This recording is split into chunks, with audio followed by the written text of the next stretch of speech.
በፕሪሚየር ሊግ ጉዳዮች ምን መለከት ይሆናል። ዛሬ ከተቋረጠበት የሚቀጥለው ይሆናል። የኢትዮጵያ ፕሪሚየር ሊግ በኢደር የተከናወነው ከሸገር ደርቢ ማግስት ማለት ነው በ9ኛ ሳምንት የሚደረጉ በጣም ጠባቂ መርሃ ግብሮች ይኖራሉ። በደረጃ ሰንጠረዡ ላይም ለውጥ ያስከትላሉ የሚል እምነትም በብዙዎች አድሮባቸዋል። እነዚህ መርሃ ግብሮች የደረጃ ሰንጠረዡና አሁን ያለው የኢትዮጵያ ፕሪሚየር ሊግ ወቅታዊ ጉዳይ ምን ይመስላል የሚሉትን ጉዳዮች ጠቃቅሰን ወደ ሌሎች መረጃዎች ምናቀና ነው የሚሆነው። እንዲሁም በአቴክስ ውድድር ምዕራፎች ጋር በተያያዘም እንዲሁ በአቴክስ ፌዴሬሽን ስር የሚከናወነው አመታዊ የውድድር ምዕራፍ እንዳለ ይታወቃል። 14ኛው የኢትዮጵያ ከ20 ዓመት በታች የአቴክስ ሻምፒዮና እንዲሁም 5ኛው ከ18 ዓመት በታች አቴክስ ሻምፒዮና ሁለተኛ ቀን ሎ ትላንትና ውሏል። ዛሬ በሶስተኛ ቀን የተለያዩ ውድድሮች ቀጥሎ ይከናወኑበታል። መርሃ ግብሮቹ ምን ጠቅስ ይሆናል። ምናልባት ወደ አዲስ አበባ ስቴዲየም አቅንተው መከታተል ለሚፈልጉ የአቴክስ ቤተሰቦች ማለት ነው። ወደ ባርማዶ ስናቀና እግር ኳስን የምንከታተልበት አንዱ ምክንያት ይሄ ነው። ዘ ቢዩቲፉል ጌም ወይም ደግሞ እግር ኳስ ተወዳጅ ስፖርት እንዲሆን ምክንያት ከሆኑ ጨዋታዎች መካከል አንዱ በሚል በብዙዎች የተስማሙበት ትላንትና በአውሮፓ ሻምፒየንስ ሊግ የግማሽ ፍጻሜ የመጀመሪያው ዙር ጨዋታ 9 ጎል በአንድ መርሃ ግብር የተመለከትነው 5-4 በሆነ በጎል ፌሽታ የታጀበ ግን ደግሞ በጠባብ ውጤት ፓሪስ ሴን ጀርሜን ባየር ሙኒክን አሸንፏል በፍቅር ከተማ ፓሪስ ላይ። ዛሬ የሚደረግ ደግሞ በጣም ተጠባቂ ጨዋታ አለ ከአርሰናልና አትሌቲኮ ማድሪድ ጋር በተያያዘ። ይህ የአውሮፓ ሻምፒየንስ ሊግ ጨዋታ ጋር በተያያዘ የተሰሙትን ቡድን ዜናዎች በስፋት መንዳስስ ይሆናል። መልካም መቀጠል ትችላለህ። እሺ አመሰግናለሁኝ። የሀገር ውስጥ ጉዳዮችን ምናስቀድም ይሆናል። የኢትዮጵያ ፕሪሚየር ሊግ 29ኛ ሳምንት ጨዋታዎች ዛሬ ይቀጥላሉ። እንደሚታወቀው ከኢትዮጵያ ፕሪሚየር ሊግ የውድድር ምዕራፍ ጋር በተያያዘ ማለት ነው ውድድሮቹ በአዲስ አበባና እንዲሁም በአዳማ ሳይንስና ቴክኖሎጂ ዩኒቨርሲቲ ስቴዲየም ቀጥሎ የሚከናወኑ ነው የሚሆነው ከ29ኛው ሳምንት ጀምሮ ማለት ነው። እንግዲህ በእንዲህ እንዳለ ዛሬ ከሚደረጉ መርሃ ግብሮች መካከል ኢትዮጵያ መድን ከሐዋሳ ከተማ ጋር የሚያደርጉት ጨዋታ ዛሬ 7 ሰዓት ላይ የሚደረግ ይሆናል ማለት ነው። ከዛ ውጪ ሸገር ከተማ ከወላይታ ዲቻ የሚያገናኘው ጨዋታ 10 ሰዓት ሲል ዛሬ የሚከናወን መርሃ ግብር ነው። ነገ ሀዲያ ሆሳዕና ከመለሰው ማድረታ እንዲሁም አርባ ምንጭ ከተማ ከኢትዮጵያ ንግድ ባንክ የተያዘላቸው መርሃ ግብር ነው። ቅዱስ ጊዮርጊስ ከሲዳማ ቡና በጣም ተጠባቂው ጨዋታ ነው። በነገራችን ላይ ቅዱስ ጊዮርጊስ ከ4 ተከታታይ ያለ መሸነፍ ጉዞ በኋላ በሸገር ደርቢ በኢትዮጵያ ቡና እንደተሸነፉ ይታወቃል። ከዛ ማግስት ደግሞ ሙሉ 3 ነጥብ ለማሳካት ከሊጉ መሪ ቡድን ሲዳማ ቡና ጋር ጨዋታቸውን የሚያደርጉ ይሆናል ማለት ነው።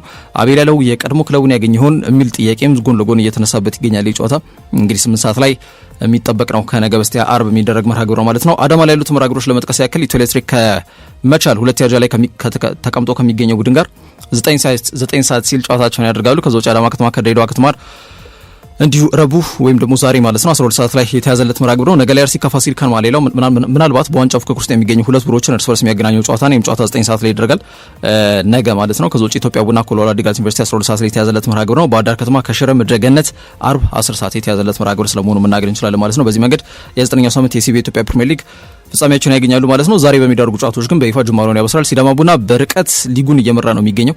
በዛ አይነት እንግዲህ ይከተሏል እንዲሁም ደግሞ ማስ በዋንጫ ፍክክሩ አንድ እርምጃ ወደ ኋላ ይጓዛል የሚሉት ጉዳዮች ከኢትዮጵያ ፕሪሚየር ሊግ ዛሬ 29ኛ ሳምንት ከሚጀምሩ መርሃ ግብር ጋር በተያያዘ የሚጠበቁ ርዕሰ ጉዳዮች ስለመሆናቸው መናገር እንችላለን።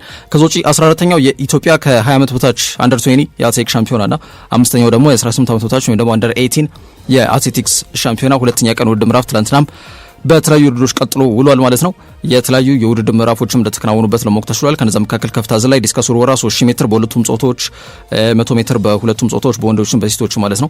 እንዲሁም በ800 ሜትር በግማሽ ፍጻሜ የውድድር ምዕራፍ በ18 ዓመት በታችና በ20 ዓመት በታች በሁለቱም ጾታዎች ቀጥሎ እንደተደረጉበት ለማወቅ ተችሏል ማለት ነው። የውድድር ምዕራፍ ያው አመታዊ ነው። ፕላስ ወጣቶችም ራሳቸውን አቅማቸውን የሚያሳዩበት የውድድር ምዕራፍ ነው። ከዛ ሲቀጥል ደግሞ 18 ዓመት በታች አንደር 18 ደግሞ ተሰምሮበት ማለት ነው። በ2026 በሴኔጋል ዳካር በሚደረገው የዓለም ወጣቶች ኦሎምፒክ የውድድር ምዕራፍ ላይ ሀገራችን ኢትዮጵያን የሚወክሉ አትሌቶች የሚመረጥበት ይሆናል ተብሏል ማለት ነው። ከዛ ጋር በተያያዘ ይሄ የውድድር ምዕራፍ እንግዲህ በቀጣይም ዛሬም በሶስተኛ ቀኑ ይውላል። ምን ጨዋታዎች ይደረጋሉ የሚለው ተመሳሳይ ናቸው። በ800 ሜትር ሌሎችም የ3000 ሜትር ዲስከስ ውርወራ ሌሎችም የውድድር ምዕራፎች ቀጥሎ ዛሬ ይደረጉበታል ማለት ነው። በዚህ መንገድ እንግዲህ ውድድሩ እንደሚቀጥል መናገር ይቻላል ማለት ነው። ወደ ባርማዶ ጉዳዮች አቀናን። የአውሮፓ ሻምፒየንስ ሊግ የክለቦች ትልቁ የውድድር ምዕራፍ እጅግ በጣም ወሳኝ ጨዋታ በትላንትናው ዕለት ተደርጎ ነበረ። የግማሽ ፍጻሜ የመጀመሪያው ዙር ጨዋታ ነው። የፈረንሳዩን ሀያል ቡድን ባየር ሚኒክን የፈረንሳዩን ሀያል ቡድን ፓሪስ ሴን ጀርሜን ይቅርታ ከጀርመኑ ሀያል ቡድን ባየር ሙኒክ ጋር ያገናኘም ስለመሆኑ መናገር እንችላለን። በፍቅር ከተማ ፓሪስ ላይ ሁለቱ ቡድኖች ከ6 ወር በፊት በግሩፕ ስቴጅ በምድብ ጨዋታ ላይ ተገናኝተው እንግዲህ ባየር ሙኒክ ከሜዳቸው ውጪ ተጉዘው ትላንትና እንግዲህ ጨዋታቸውን ባደረጉበት ስቴዲየም ላይ 2-1 በሆነ ውጤት ጨዋታውን አሸንፈው እንደነበር የሚታወቅ ጉዳይ ነው። እንግዲህ ሁለቱም ቡድኖች በዚህ ወር ዘመን ላይ 38 ጎሎችን በማስቆጠር ማለት ነው እጅግ በጣም በርካታ ጎሎችን ያስቆጠረ ስል የሚባል የፊት መስመር እንዳላቸው ዓለም ፊት በድጋሚ ያረጋገጡበት እንደሆነ መናገር ይቻላልና ትላንትና የጨዋታ እንግዲህ አንደኛ ግማሽ ፍጻሜ ነው። ሁለተኛ ፓሪስ ሴን ጀርሜን ወደ ፍጻሜ ለተከታታይ 2 ዓመት ለመድረስ ታሪክ ለማደስ ከዛ በተጨማሪ ባየር ሙኒክ ደግሞ ኦሬዲ ሊጉን ወይም የቡንደስሊጋውን ጉዳይ አጠናቀዋል። ስለዚህ አሁን የሚጠበቀው ያው ሻምፒየንስ ሊግ ከመሆኑ ጋር በተያያዘ ቪንሰንት ኮምፓኒ ይህንን ስብስብ ይዞ ግልጽ በሆነ መንገድ የአውሮፓ ሻምፒየንስ ሊግ ላይ እጁን ለማሳረፍ ያደረጉት ከፍተኛ ጥረት ነበረ። በአውሮፓ ሻምፒየንስ ሊግ ላይ እንደዚህ አይነት የጎል ፌሽታ እግር ኳስን የምንመለከትበት አንዱ ምክንያት ምናልባት የእግር ኳስ ቤተሰቦችም በጣም በትልቁ እንደ ሃይላይት እየጠቀሱት የሚገኘው መርሃ ግብር ስለመሆኑ መናገር ያስፈልጋል። the beautiful game ውብ የሆነው እግር ኳስ በሁለቱም ቡድኖች ኢንድ ቱ ኢንድ ከጫፍ እስከ ጫፍ ሙሉ ለሙሉ አንድ ቡድን ላይ ቀጥታ በሆነ መንገድ ሙከራ ካደረገ ማግስት ያኛው ቡድን ደግሞ ሙከራ የሚያደርግበት በጣም ሁሉም የእግር ኳስ መስፈርትን ያሟላ ምርጥ ጨዋታ እንደታየ መናገር ይቻላል። 5-4 ጎል ይናገራል። 9 ጎል በድምር ውጤት እንኳን አንዳንዴ ላይ መዘገብ የሚችል ቁጥር ነው እንኳን በአንድ መርሃ ግብር ላይ ማለት ነውና ትናንትና በፓርክ ዴ ፕሪንስ የተገኙ ደጋፊዎች ብቻ አይደሉም፣ በእግር ኳስ ቤተሰብ በቴሌቪዥን መስኮትም ሲከታተሉ ለነበሩ የእግር ኳስ ቤተሰቦች ትናንትና የሚገባቸውን አይነት ጨዋታ እንዳገኙ በግልጽ መናገር እንችላለን ከዚህ መርሃ ግብር ጋር በተያያዘ ማለት ነው። በአጠቃላይ 48583 እንግዲህ የእግር ኳስ ቤተሰቦች ፓርክ ዴ ፕሪንስ ላይ ከትመው አፍ እስከ ገደሙ ሞልቶ ማለት ነው የስቴዲየም ጨዋታዎቹን አስተናግዷል። ይህ መርሃ ግብር ማለት ነው። ተጓዥ ወደ 2500 የባየር ሙኒክ ደጋፊዎችም እንደነበሩ መናገር እንችላለን። ጨዋታው ገና በተጀመረ በ17 ደቂቃ ላይ እንግዲህ ሃሪ ኬን ያገኘው ፍጹም ቅጣት ምት ማለትም ሉዊስ ዲያዝ ላይ የተሰራውን ጥፋት ፓቾ የሰራውን ጥፋት የኢኳዶራዊ ተከላካይ ኮሎምቢያ ነበልባል የክንፍ አጥቂ መስመር ተጫዋች ላይ የሰራውን ጥፋት ተከትሎ ሃሪ ኬን ያገኘው ፍጹም ቅጣት ወደ ጎል በመቀየር 17 ደቂቃ ላይ ሙኒኮች መሪ መሆን ችለው ነበር። መሪነታቸው የቆየው ግን ለ7 ደቂቃ ብቻ ነው። 24 ደቂቃ ላይ ከቪካ ክቫራትስኬሊያ ጎል አስቆጥሮ ቡድኑ ወደ ጨዋታው መለሰ። ከ11 ደቂቃዎች በኋላ ደግሞ ጆ ኔቬዝ ከቆመ ኳስ ወይም ደግሞ ከማዘን ምት የተሻገረውን ኳስ በሚገባ በመጠቀም የቡድን መሪነት ወደ 2 ከፍ አድርጎ ነበር። የመጀመሪያ አጋማሽ ሊጠናቀቅ ወደ 4 ደቂቃዎች ገደማ ሲቀሩት 41ኛው ደቂቃ ላይ ማይክል ኦሊሴ በኢሳት ሚስተር ኖንችላንት ሚል ስያሜ እንደሚሰጠው ይታወቃል። ተጫዋች ባላንዶር ሽልማት በዋናነት ከሻምፒየንስ ሊግ ጋር የተቆራኘ ነው። ይህ ተጫዋች ደግሞ አንድም ለባላንዶር እጩ ከሆኑ ግለሰቦች መካከል አንዱ ስለመሆኑ መናገር ይቻላል። ትናንትና ያለውን አቅም በሚገባ በሚያሳይ መልኩ አንደኛ ኑኖ ሜንዴዝ በጣም በዚህ ሰዓት እንደ ላሚን ያማል አይነት ተጫዋቾችን በቁጥጥሩ ስር በመዋል የሚታወቀው ይህ የግራ መስመር ተመላላሽ ተከላካይ ስፍራ ተጫዋች ትናንትና ማይክል ኦሊሴ አንድ ላንድ መያዝ በጣም ከብዶት ሲንገላታ የነበረ ተከላካይ ነበረ።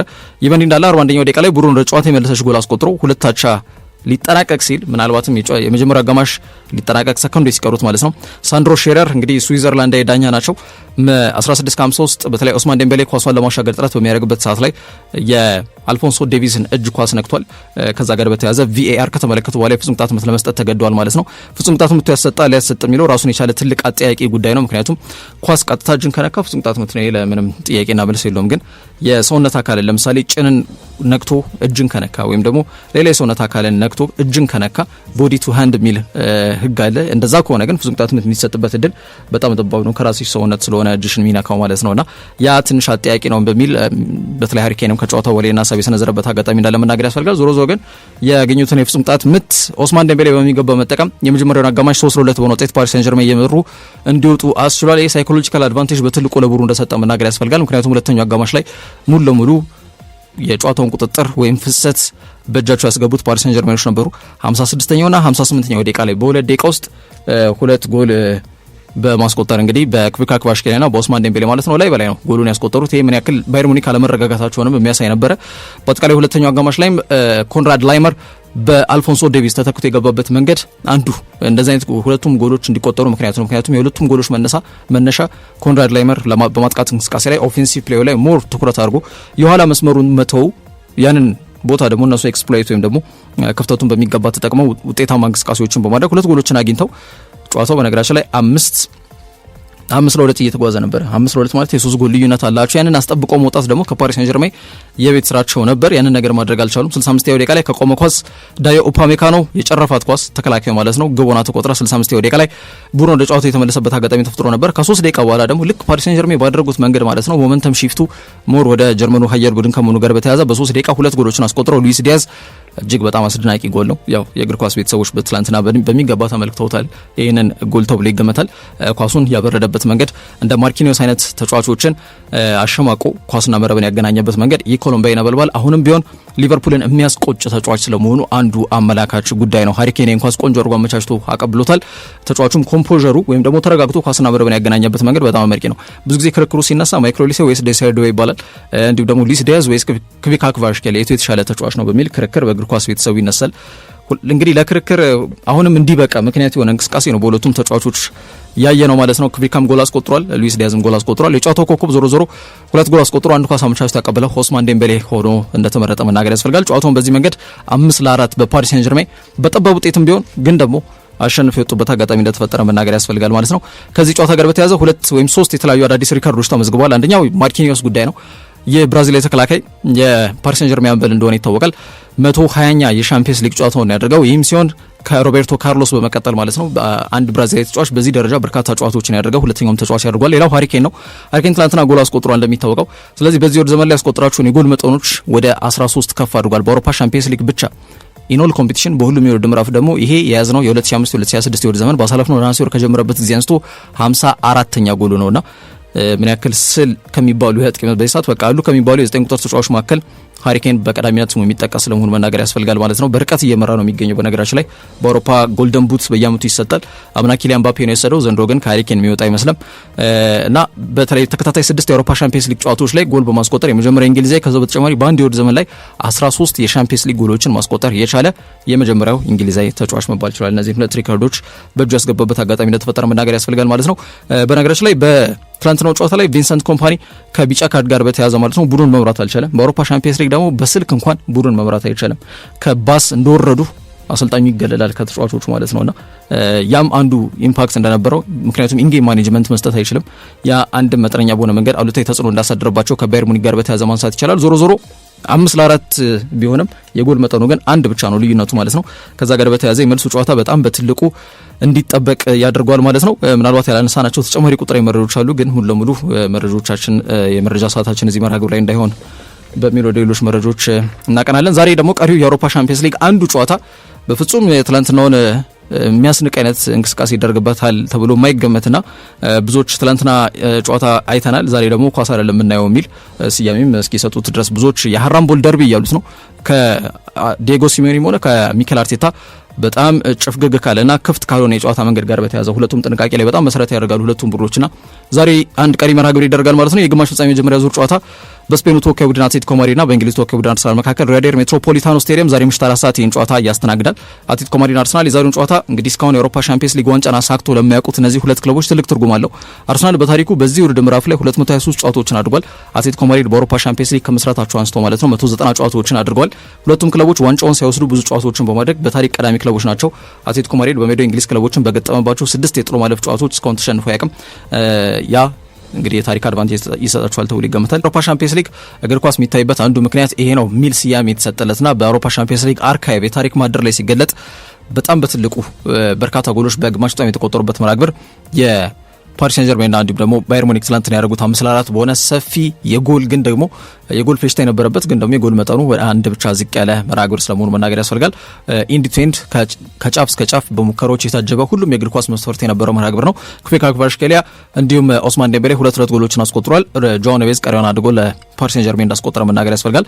ሃሪኬን እንዲሁም ደግሞ ኦሊሴ ኦፓሜካኖና ዲያዝ ደግሞ ጎሎቹ ለባየር ሙኒክ አስቆጥሯል ማለት ነው። የመልሱ ጨዋታ በትልቁ እንዲጠበቅ ያደርጓል። የቀሪ የግማሽ ፍጻሜ ጨዋታ ደግሞ በአርሰናልና በአትሌቲኮ ማድሪድ መካከል ዛሬ ይደረጋል ምሽት 4 ሰዓት ላይ በሪያዴር ሜትሮፖሊታኖ የሚደረግ መርሃ ግብር ነው። አትሌቲኮ ማድሪድ በጥሎ ማለፍ ጌሞች ላይ በተለይ እንግሊዝ ቡድኖች ጋር የነበራቸውን የጨዋታ መርሃ ግብሮች ጋር በተያያዘ ሁሉንም እንዳሸነፉ ታሪክ መዝገቦች ያመላክታሉ። ከቼልሲ፣ ከሌስተር ሲቲ፣ ከሲቲ፣ ከማንቸስተር ዩናይትድ፣ ከሊቨርፑል ጋር ተጠቃሾች ናቸው። አርሰናል በዛ መንገድ ይቃኛል ላይቃኝም ራሱን የቻለ ትልቁ አጠያቂ ጉዳይ ነው። ሁለቱ ቡድኖች ግን በአጠቃላይ አውሮፓ ሻምፒየንስ ሊግ አሳክተው ያቁም። ኦፕታ ሱፐር ኮምፒውተር ወደ ቀጣይ ዙር አርሰናል 72 በመቶ የማሸነፍ ወይም የማለፍ እድል እንዳለው ተናግሯል። የማሸነፉን ግን 36 በመቶ እንደሰጠው መናገር ያስፈልጋል ከዛሬው ጨዋታ ጋር በተያያዘ ማለት ነው። እንግዲህ በሩብ ፍጻሜና በጥሎ ማለፍ አርሰናል ዘንድሮ ያስቆጠራቸው የጎል መጠኖች 5 ብቻ ናቸው። በጨዋታ 1.2 እንደማለት ነው። ቶተናም ደግሞ ማነው አትሌቲኮ ማድሪድ ደግሞ ከቶተናም ጋር ከባርሴሎና ጋርና ከክለብ ብሩጅ ጋር በጥሎ ማለፍና በሩብ ፍጻሜ ያደርጓቸው ጨዋታዎች ላይ 28 ጎሎችን አስቆጥሯልና ከዚህ በፊት 2017 2018 ዩሮፓ ሊግ ግማሽ ፍጻሜ ላይ ተገናኝተው በደርሶ መልስ አትሌቲኮዎች ይህን ጨዋታ አሸንፈው እንደነበር የሚታወቅ ርዕሰ ጉዳይ ነው። የዛሬው የግማሽ ፍጻሜ ጨዋታ በእንግሊዝና በስፔን ቡድኖች መካከል ሲከናወን ለ16ኛ ጊዜ አድርጓል። ካለፉት 15 የስፔንና የእንግሊዝ ቡድን ግንኙነቶች ጋር በተያያዘ ወደ ፍጻሜ በ9 አጋጣሚ ያለፉት የእንግሊዝ ቡድኖች ናቸው። ያ ታሪክ ምናልባት ለአርሰናል ለጥሩ ጎን ሊነሳ ይችላል። ከቡድን ዜናዎቻቸው ጋር በተያያዘ በአርሰናል በኩል ኤብሬቺ ኤዜ ካጋጠመው መጠነኛ ጉዳት አገገሙ ከቡድኑ ጋር ሙሉ ልምምድ መስራቱ ትልቅ ፎይታ ቢሰጣቸውም ከሃቨርትዝ ከዛሬው ጨዋታ ግን ውጪ መሆኑ ተረጋግጧል።